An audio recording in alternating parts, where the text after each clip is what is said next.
we celebrated 250 million users for, an hour. And then it was like, okay, what's next? Yeah. And I'm sure you've heard myself or my colleagues, talking about that route to 1 billion users being critical to bring our industry from early adoption to mainstream. And that's something that we take that vision, and that goal and that milestone really seriously. And I think at Binance, and I say this, with humility, I know it may not sound like it, but we have this really unique position to help shape what is the future of finance and how this industry evolves, just because of the sheer scale of the business and the number of individuals we touch. You also said 1 billion users. That would be a 4x from where we are today, according to my simple math calculations. When do you see that happening by? Today's guest is Rachel Conlan, the CMO of Binance. If you don't already know, Binance is the world's largest crypto exchange. I'm pretty sure our listeners know that, but they have over 250 million users, and I'm pretty sure they did over $40 billion in 24-hour trading volume at the time of recording. It's a lot of money. That's a lot of users. And Rachel is the CMO behind all of this. I'm excited to have her on the show today, talk about Binance, her past experience, and everything else in between. Rachel, welcome to the show. Jacquelyn, thank you so much for having me. Thank you for being here. To start off, I always like to ask our guests, how did you even get into this space? So let's start with maybe your background and what brought you to Binance. How long do you have? No, We've got about 45 minutes, but we could take our time. Yeah. So I'm going to age myself here, but I'm a 20-year kind of marketing, media, entertainment veteran, as I describe. Right. And I ventured into this space around 5 years ago. And that was through a company called Creative Artist Agency, where I was leading global partnerships. And at the time, we had a lot of the founders of the fintech and the big crypto and blockchain ecosystem players coming to us at CAA as one of the largest sports and entertainment platforms, asking us how to drive mainstream adoption and how to drive cultural relevance. So I had this opportunity to work with all these incredibly bright founders and hear about their vision and their ambition.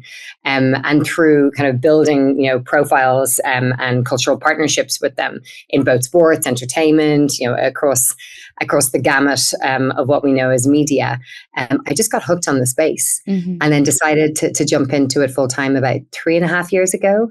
And have not looked back since, but 3.5 years is like 12 years, dog years, as you know. Yeah. So although I haven't got OG status yet, I'm hoping I'll get it soon. You're at Binance. That's like legit status for sure. Yeah. Are you enjoying it? I love it. It's been, just under 2 years, and it's been a phenomenal experience and such a privilege. We're only 7.5 years old as a business. And to see, even in the space of 2 years, how quickly everything has changed, and the change in narrative, the change in climate, it's amazing to have a front row seat to that. And I feel very privileged for that opportunity. Yeah, for sure. That makes a lot of sense. I think on the marketing front, there has been a lot of banter and conversations on the crypto Twitter zeitgeist about it. Everyone has an opinion on marketing, how they should go about it. What's the best way to, get a product market fit is probably through marketing, because you could have an amazing product, but if you don't have a community, you're kind of stuck at point one. And so I'm curious, from your perspective, how do you look at marketing in this space, maybe compared to previous industries that you've worked in? I think, what I love about marketing in this space is versus, the 16 years that I spent working, with Fortune 500 companies, is the traditional playbook just goes out the window. And really crypto has just built this entirely new playbook that's community first, user obsessed, truly digital and social first. Lots of brands claim they're that, but the insights that we garner from our community to strengthen not just our products and our services, but how we go to market is unparalleled. So it's really a bottom up, grassroots approach where it's through the community and these incredible army, of ambassadors that we have globally, which are our users, that we've been able to build this really distinguished position, in the global marketplace. Obviously, it comes with its set of challenges and huge amount of opportunity, but I think that's been the most fascinating thing about being, at the base level in terms of how we're crafting our storytelling, our marketing, our digital strategy, our events, our experiences. It's been incredible. Mm-hmm. I feel like for a lot of crypto companies, like their biggest struggle is making what they're creating understandable.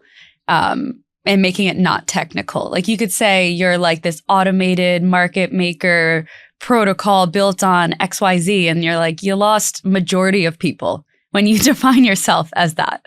And for Binance, I mean, it's an exchange. It's the world's largest exchange. That's pretty easy to understand, especially for people in crypto. But when you're trying to bring people outside of the space in, how do you look at that differently? Because for some people, they might not even know what an exchange is, if we're being honest. I think over the last 2 years, we've done an extraordinary amount of work, not just as Binance, but as an industry and as a community, to really debunk what were the many myths and narratives that existed about that space. And, one of the main ways we did that was through education. And that is something it's something I love about our industry, that it's an education first space, that if you need to know or want to know something, there is a platform that is at the click of your finger that you can access. In our case, over the last 5 years, the leadership team built the Binance Academy, which just this year we've had over 43 million participate in. And think about it like a masterclass, where it's everything from what is Bitcoin? What is who is Satoshi? I'm joking. Right. And what is the white paper? To what are more complex masterclasses and tutorials about how to enter into the space and understand the principles and how to ensure that you're educated in the right way and encouraged to do your own research. But to go back to the second part of your question, which was around the next generation of users, because we're very lucky to have 252 million users. And when you think about the fact that there's only around 650 million holders of crypto globally, that means we touch nearly a half of all crypto holders, and that's obviously excluding the US. So when you think about that, with the next generation though coming in, they may not have the time or have the curiosity that those early adopters did. So making education as accessible, as digestible as possible, is critical. And content first strategy is a big part of how we approach marketing. What we're finding at the moment is that the new registered users that are entering into the ecosystem at the moment, they're on YouTube educating themselves, they're in TikTok, they're on Instagram. They're not necessarily, or they have not necessarily discovered CryptoX yet. That's the next stage of their journey. So it's around designing, what we describe as the user experience in ways that are relevant and bespoke to whatever stage and whatever level of sophistication that you have coming in. That makes and that's something that we take seriously. Yeah. I saw the Binance Academy blog posts and everything from like, what is insert this token to like, how do you get involved with that? And I think it's so important for exchanges and then projects in general to like explain these terms, because it would be wrong to assume that everyone truly understood things in this space. Even if you're in the industry, you don't know everything, and that's why we bring on like guests like you to kind of explain and give your insights, because we're not all pros on everything, right? And so I think like educating users is like it should be the de facto, right? It's the de facto, but it's also educating them the way that's relevant for them, whether it be podcasts, which is this, whether it be through longer form, physical books, whether it through online platforms. It is definitely a critical part. Education, I would say, is 60% of what my team of marketeers are doing around the world on a daily basis. Yeah. What do you think is missing from the user experience right now? Oof, that's a great question. It's something that we have talked a lot. Like, look, obviously at Binance, we have a very user-centric approach. Everything we design is with our users in mind. And we've been really lucky over the last year to launch some incredible products like spot copy trading. That was an immediate response to meetings I had with the community where they said they wanted the ability to follow those, lead traders and understand more, to those like mega drop and hodler airdrops, which they help users engage with Web3 projects, as they're entering into their space.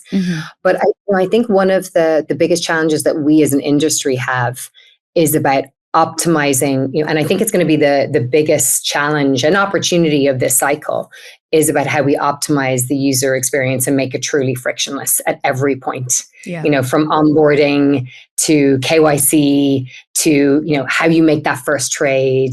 So one thing that we're doing at Binance, and we're not perfect at it yet, is like how we incorporate like that snackable educational content in at every stage. Mm-hmm. So we're acting as that white glove concierge, as you go through your journey, whether you be someone that just simply wants to hodl, or whether you be someone that wants to kind of test the ground at trading through spot copy trading first, and then maybe graduate to the next stage. So that's something I think that all of us as an industry need to really remove all the friction points and make it so accessible that my 86-year-old grandmother can access it, which is one of my goals. Does she use Binance? I've gotten her on the platform. I'm doing the work for her, but a big one for me was getting all of my family onto the platform when they had been nervous about this space 3 years ago. And another big one is an anecdote. My father telling me he is not someone that looks to me for financial advice. He's a bit of a maths genius, and he admitted to me about 6 months ago that it's the first time in his life that he's realized he should have taken financial advice from his daughter. So I love that. And now he's entered in. Yeah, I've had those moments with my parents as well, for sure. But then sometimes my dad is definitely right. He's like, why are you holding that thing? I'm not going to show my meme coins on this episode, but I think there are two categories that I want to ask you about on the campaign front when it comes to engaging existing users. So like, let's say I set up an account on Binance, I did a couple trades, and then I don't really touch it. How do you kind of incline those users to be active on the exchange? Or are you just happy that they're there, they've done a few trades, and it's okay that they don't want to, be as active as maybe like a day trader would? Look, we're always looking for ways to keep what I describe as the meaningful connection alive with your users. And we need to give them what I describe as those reasons to believe, those reasons to want to come back to us. And that's something we're really lucky with our users. We have that level of brand love. So, it's one of the reasons why we do campaigns. Before this call, we were talking about Valentine's Day. Right. Now, the Valentine's Day campaign, that people in crypto are hotter, which I joked we know. Of course we know that. No, I'm kidding. Exactly. But it's like making it like culturally relevant to them, or whether it be through the online events we do where we're educating, or even through, those gamified campaigns that we'll do. We have a big one that's coming up for Ramadan for, our MENA and South Asia audiences, where it's activities every day. And that's more about making the platform your source of education, but also edutainment. I call it that edutainment approach. Right. And I think that's important to keep the meaningful dialogue. It doesn't always need to be, just the functional reasons why you're going to our platform to buy or to trade or to earn. We need to give them extra moments to engage with us and kind of make us part of the fabric of their everyday life. That would make sense. And then on the other side, new users, people who haven't touched Binance yet, what do you think are the most like sticky or best campaigns that you've done that has brought in users? I'm a big fan, and my background, would tell you that if you look at it, is around pop culture. Bringing people and making it relevant to other passions or areas that they're fans of. Right. So one of the two of the most successful brand partnerships, as we term them, that we have. One is with the icon Cristiano Ronaldo, who is major football star, the GOAT, according to us. I know there's differing opinions out there, but yes. And with him, we don't have a trading partnership with him. We talk about NFTs with him. And, the reason being is because he saw NFTs. He's someone with 150 million followers online. And he saw NFTs as that way, not just to learn more about his fan base, but also to be able to allow them to unlock different experiences. Whether that to be a in-person training session with him, which a certain number of his NFT holders got to do recently as part of a competition, or whether it be to online never before seen content about him sharing like tips on the game. So that was, one example, and it's an ongoing example, not a big major tentpole moment, but an ongoing example of what we do with one partner. And then the other partner, in F1 was my route into this space. I was negotiating a lot of the big F1 deals for the industry. And, we have a partnership with Alpine F1, and it's really about like, how do you tell that story? F1 is one of the most technologically advanced sports in the world. It's got over 650 million fans and growing. And that story with crypto is very pertinent. So, we use that not just for hospitality and for fan engagement, but it's, how you also bring, some fun education around crypto and F1 and why they are partnered. I didn't know Binance was focused on NFTs. Is that a big part of? Not a big part. Look, we will, this, a marketeer and a business will use every tool that they have. And we see NFTs as one part of the overall playbook or toolkit that we have. Yeah. And, that's something that Cristiano Ronaldo, who said no to working with many crypto platforms in the space, it was also getting him comfortable with Web3 and what it has to offer. So we started him on that journey through Web3, and we hope to be able to evolve that as we continue to work with him. Amazing. When did you start working with him? It was 3 years ago. Wow. Yeah. Wow. Just before I joined. Still working with you guys? Amazing. He still likes us. I know. That's great. We've got some new fun content coming out that I'll make sure to share with you first. Okay. Amazing. I think on the front of campaigns too, those are pretty sticky for users. People love campaigns. They love getting rewards, whether it's just like a few USDC or USDT or whatever token you're giving out to, like a bunch, right? How often is Binance doing campaigns? And is it always typically tied to some reward incentive, or do you kind of look at other avenues as well? I think we book it, I book it campaigns into 4 different areas. There's like your brand campaigns, such as what I've described. Right. That could be something that's more soft around education or around a partnership. There's our product campaigns, which are around new or optimized products. And those don't always have an incentive. Sometimes it's just around the storytelling around why this product is relevant to you and how to engage. But we always try and add, something that's that incentive or call to action to people to take a next step. The third area are those growth campaigns that you're referring to, which is really about bringing, and those could be referral, where if you bring someone onto our platform, you get rewarded. I think, word of mouth is the most powerful type of marketing globally, let alone in our industry. In our industry, it's so important because I think everyone has that friend or that coffee that they were having where they first learned about this space. Right. So someone brought them in. So, that individual connection is something that's really important. And then the last area is really around our KOL, work that we do. And KOLs, to those that aren't familiar with the term, because I'm using a term that key we use a lot opinion leaders. Yeah. Those are the opinion leaders. They're the ambassadors, such as yourself. Those are the ambassadors that people really connect with, because they see something shared with that individual, and they're such a powerful humanization of our brand that we're really lucky to work with a really powerful network around the world. Everywhere from Ghana, to Turkey to Europe, So really, those are around people who speak to you. Yeah, I'm glad you brought up all these different countries, because something I was thinking about is obviously Binance is global.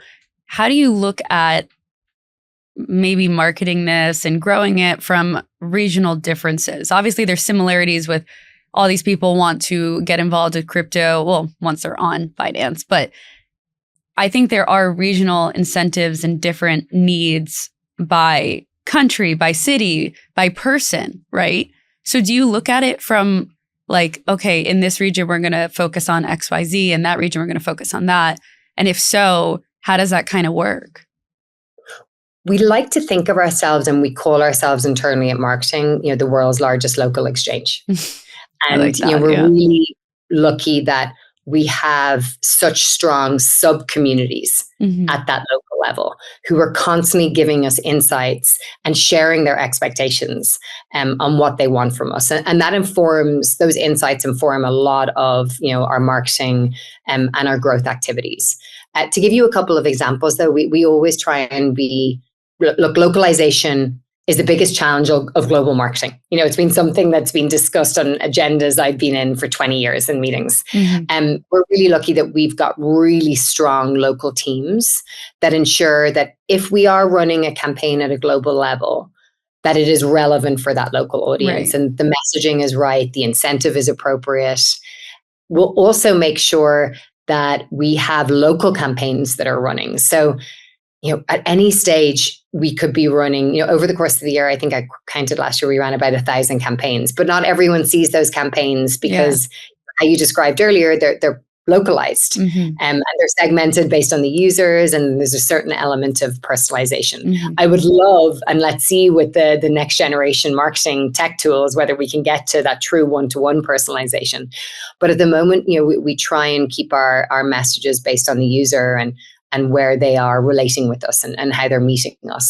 So otherwise it wouldn't be think about it. If you see something that is a message that does not resonate with you, it immediately gives you that bad taste in your mouth about the brand. Yeah, you wouldn't even think about it. Yeah. You'd be like, what is this? How did this get on my feet? Exactly. The most successful incentive we have, and this is going to make you laugh, is our incredible Binance swag program that I inherited. Swag? Wait, I love swag. The merchandise, first of all, our merchandise is always free. I think we produced something like 50,000 pieces of merchandise last year.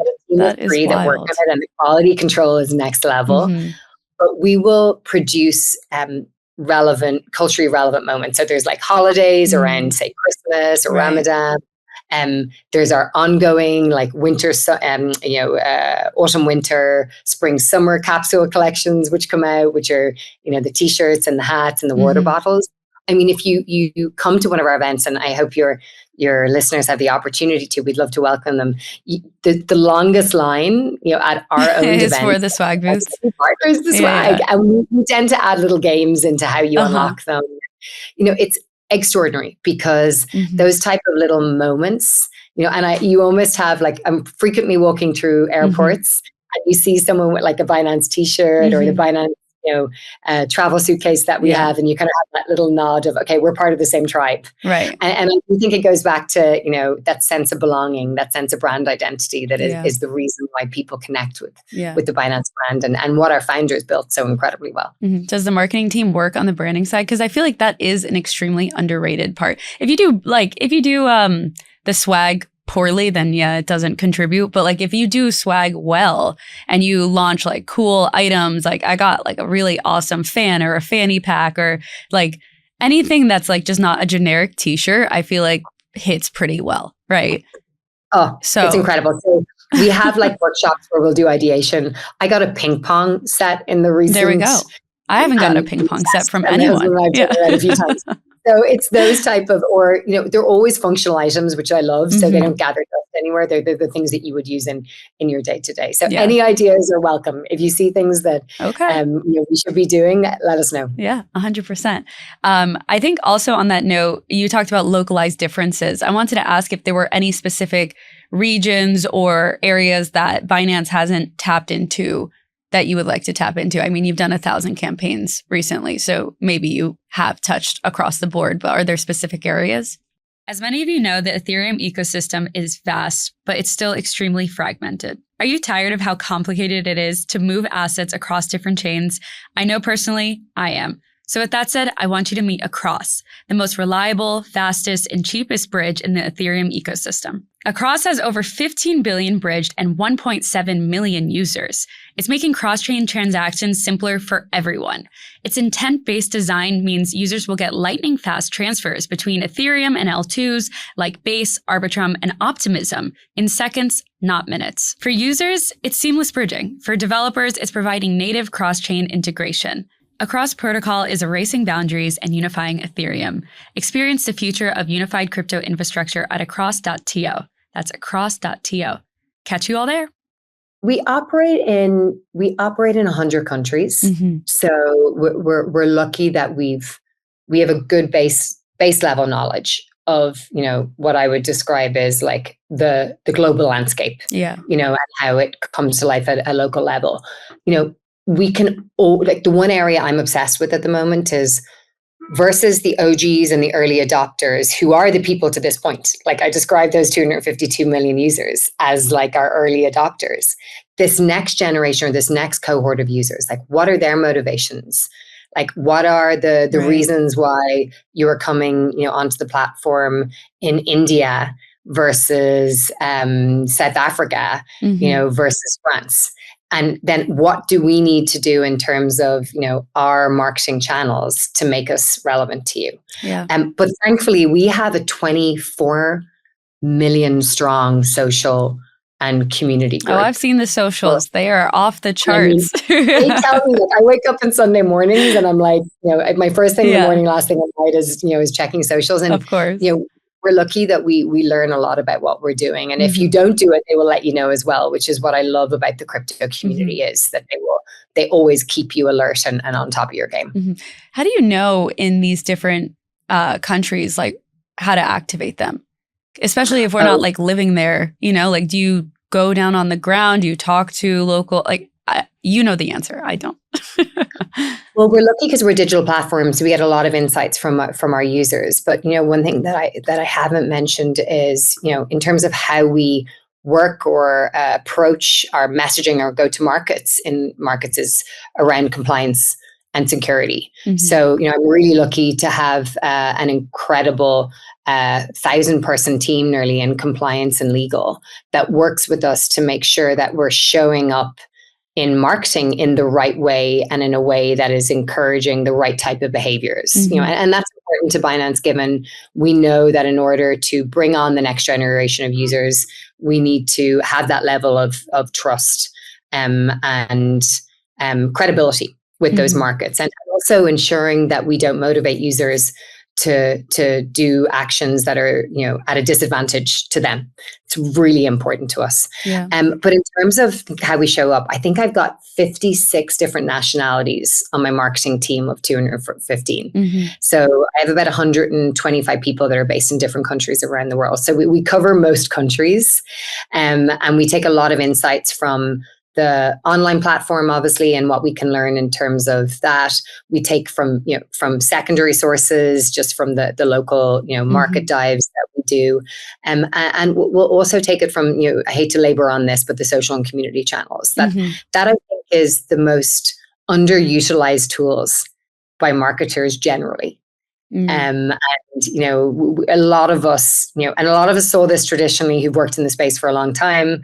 And, if you don't pay attention and actively listen to that user base, whether they be global or whether they be local, you're just putting yourself at a disadvantage. Yeah. So that's something that, I have daily reports that come in from the community. We do, weekly and monthly calls with our community, with KOLs, with our angels, which is a volunteer program we have.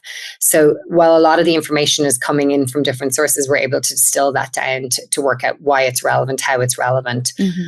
Whether it's relevant, some advice isn't the right advice. Right. So as much as people may think it, and we always respect people's insights, but we have to understand how we apply it in a way that's appropriate, compliant, and obviously driving excellence. I think community feedback, like you said, is so underrated, and people don't ask for it enough.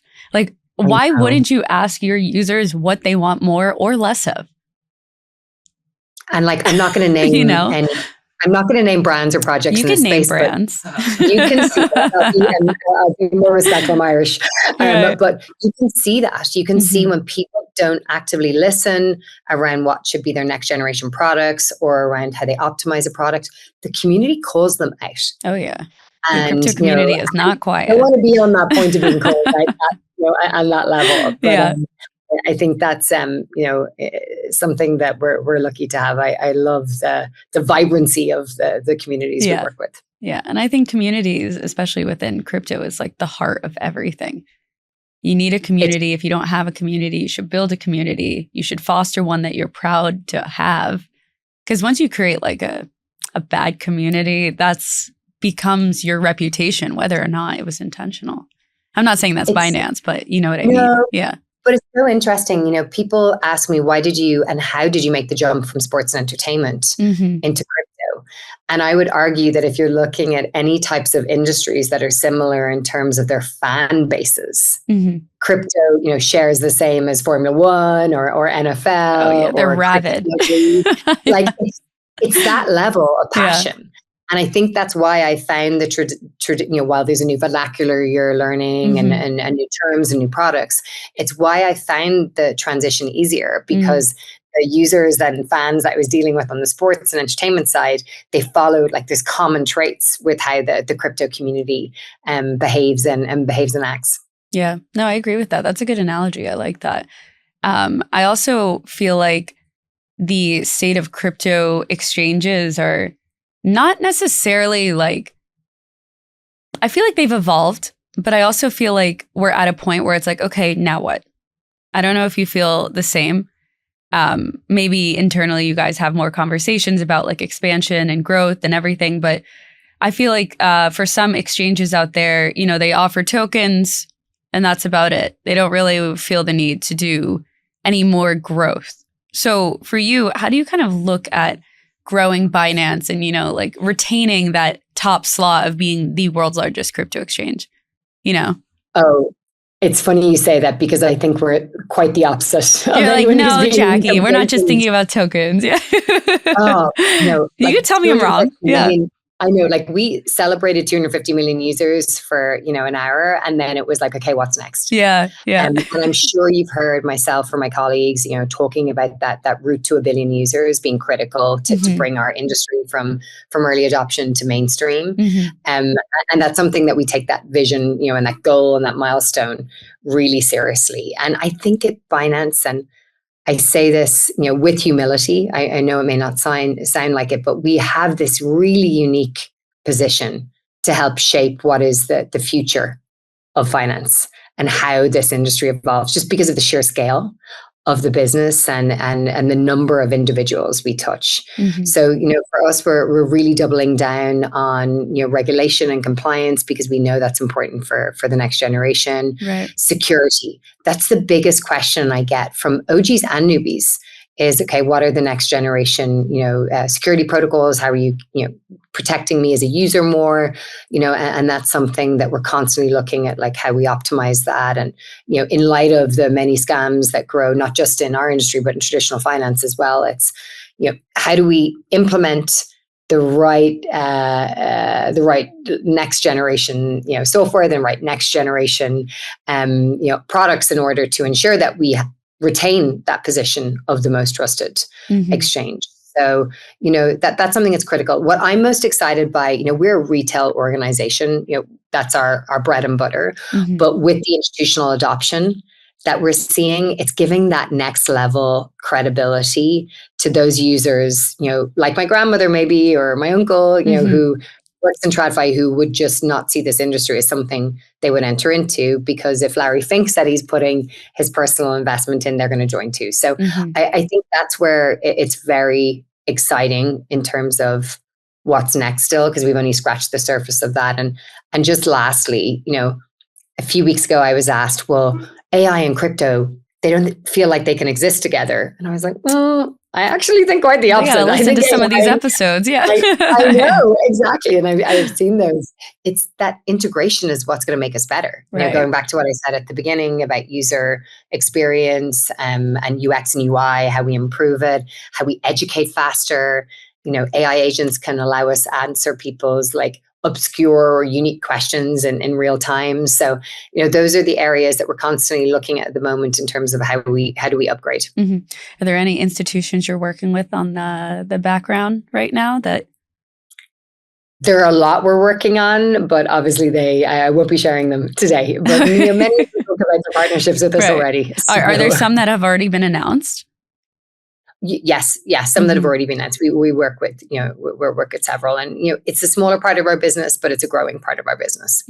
Yeah, that would make sense. You also said 1 billion users. That would be a 4x from where we are today, according to my simple math calculations. When do you see that happening by? Well, we're 7.5 years old. It took us 5 years to get to 100 million registered users, another 2 years to get to 200 so million. Compounding. Mm-hmm. So, and that 52, and we added like 70 million users in the space of 13 months. Wow. In a time when the market was bare, obviously it came up towards the end of 2024. So look, I don't want to put a set figure because there's so many mega trends and market dynamics, that can influence that. We saw earlier in the week how, trade wars, impact crypto in the same way they were impacting the stock exchange. But, hopefully in the near future, in the next 3 years, we get to that. Yeah. And, I think that's when we as an industry will be truly mainstream and will follow, albeit at an exponential rate, the same growth as what we saw with internet or the adoption of social media. Mm-hmm. Yeah. No, I could see that happening. We have to have you back on when it hits $1 billion. Talk about like what that extra 750 million is focused on or how you got them in.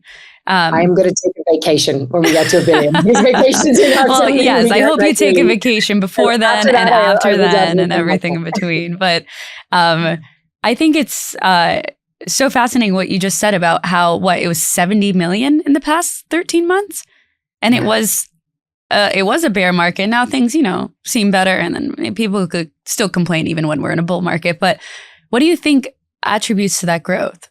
Like, where did they come from? Because that's a lot, especially when prices were arguably down for a long time.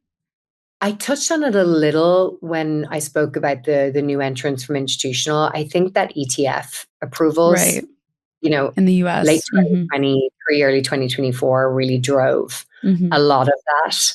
I think there was a switch in narrative around the ETFs that also meant that tier one media talked about us in slightly different terms than they would have traditionally. Right. And I feel like, the compound effect of, the institutional starting to wake up, people like Goldman Sachs, who 2 years ago said they would never touch Bitcoin, to revealing that I think they had 750 million on their, it's not precise, liars. But like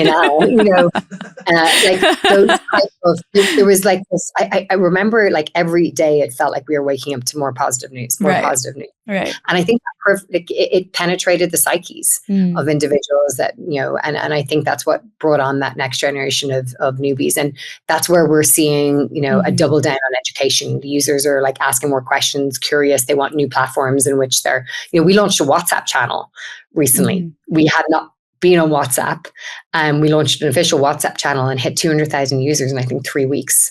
Wow. And those WhatsApps are popping. What's happening in the WhatsApp channel? It's all about new information. And it's, what I love about our space, people who look in, who are very on the periphery, think that this is a really complex, it's all technologists, they don't understand the vernacular. And when you actually show up at one of our meetups or the industry meetups, or you show up at an event, you realize that the individuals who are inside the industry at the moment are just trying to bring in new people, and they're welcoming. And I feel like that is something that once you take that first step in, or that leap, not to be too utopic about that, but we're pretty welcoming and, with open arms the majority of times to try and help people navigate that. And I think that's something that as we scale as an industry, we need to work really hard to keep on to that soul, that community first approach that has made us so attractive to the early adopters. Yeah, I agree with you on that. Selfishly, I'm an American. I live in America. What are the opportunities for Binance here, especially with perhaps a more friendly US administration right now? Look, we do not have a US platform, and we do not service, US users. I spent 14 years living in the US, so I would love to be in the US. But look, we're waiting, and I know that there's an announcement later on today, shortly, that I think everyone is waiting to hear about. But we believe that Trump not only will have, and what we believe will be his policies, because some are still to be announced, will have US has a disproportionate amount of impact on the global financial landscape. I'm in Ireland today, for example, and I spoke to someone senior in the government. Ireland has traditionally very negative about crypto, for many reasons.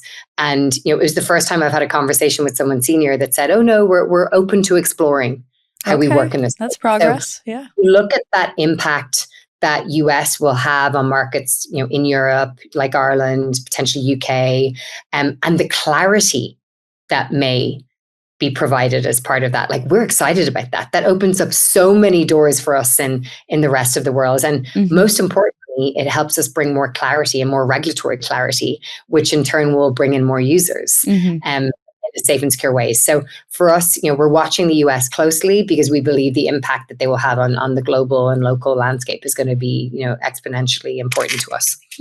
Yeah, no, I agree with you on that. And then selfishly, it would be nice, but TBD, to be determined, right? One of our events in Dubai. Yes, I would love to. Another question I had for you is, what do you think users want more of? Do you have any internal data or surveys that you've done to find out what they like to do? Is it just spot trading, futures, something else? And then if it's a specific category, how do you market the other ones to be more appealing, or you don't? You're just hey, this exists. Because of the scope of the products and the suite of products that we have and the projects we work with, it's difficult to pinpoint that and say there's two things that users want at the moment.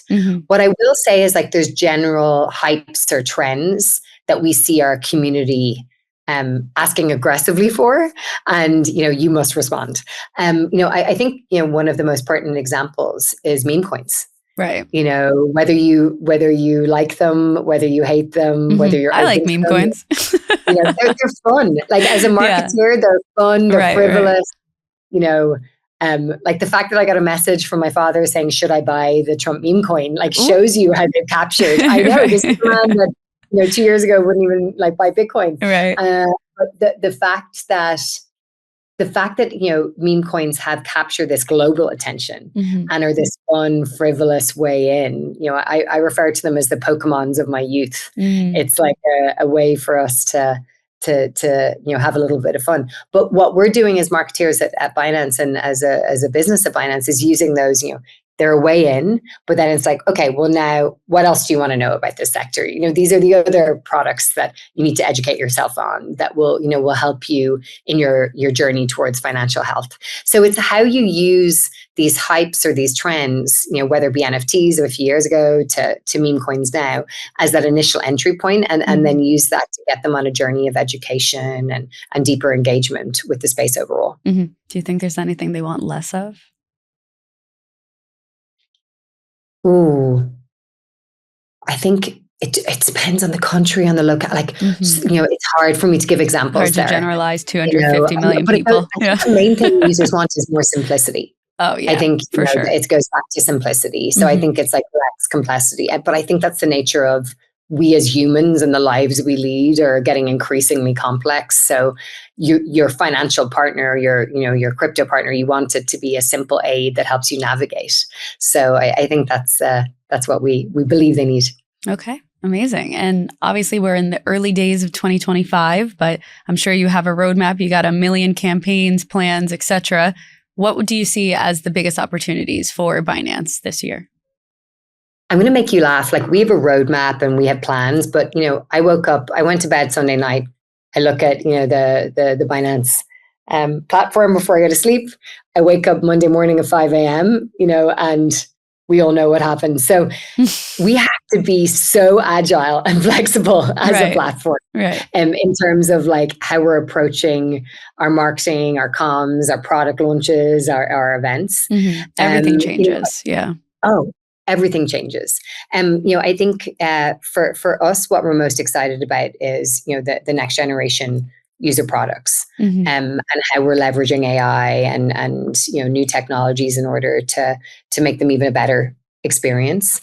I think this year, 2024 was a watershed year for the industry and for compliance and security. I think we're going to see even stronger compliance and security come on in 2025 and more clarity with those markets that are yet to be regulated. We hold 21 regulatory approvals, but there's many more countries that we're waiting on what's next there. And, we're excited about, what will happen with that.